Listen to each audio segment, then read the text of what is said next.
নমস্কাৰ, কমৰেড চলো আপোনালোকৰ পৰা আজি থালি লৈ আহিছোঁ। এয়া কচু, আলু কচু আৰু লগত লৈছোঁ ঔটেঙা আৰু সৰু মাছ, বৰলীয়া মাছ। এয়া মই মাছখিনি টাৱাতে তেল অলপ দি কিনি সেকি আছোঁ। এয়া শুকান মাছ হ'লে বেছি ভাল লাগে কচুৰ লগত। সেইকাৰণে মই মাছখিনি এনেকৈ শিলুটি কৰি আছোঁ। ইফালে দিছোঁ তেল অলপ দি কিনি মই নহৰুৰ লগত ভাজিম এতিয়া, কুন্দলি আৰু দাংবডি। এয়া লগত দিছোঁ এয়া নিমখ অলপ, হালধি আৰু কেঁচা জ্বলা। এয়া মই এইফালে কচু সিজাই আছোঁ। সিজিয়ে গ'ল। সিজাৰ পিছতে মই এয়া ঔটেঙাখিনি দিম।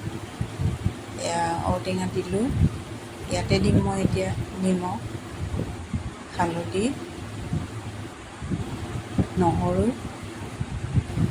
জলকীয়া, কেঁচা জ্বলা হয় ঘৰৰে, এয়া আদা।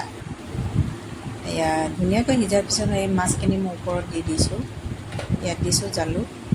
এই জালুকটো অপশ্যনেল হয়, আপোনালোকে দিবও পাৰে বা ভাল নালাগিলে নিদিবও পাৰে। মই জালুকটো ভাল পাওঁ, সেইকাৰণে জালুক অলপ দি কচু চব্জি বনালে ভাল লাগে। আৰু এইফালে লাষ্টত দিলোঁ নৰসিংহৰ পাত। এয়া মোৰ থালি ৰেডিয়ে হৈ গ'ল।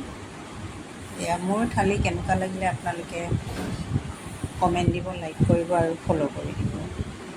আৰু লগত আছে দাংবডি আৰু কুন্দলি ভাজি আৰু ইফালে চাটনি। এয়া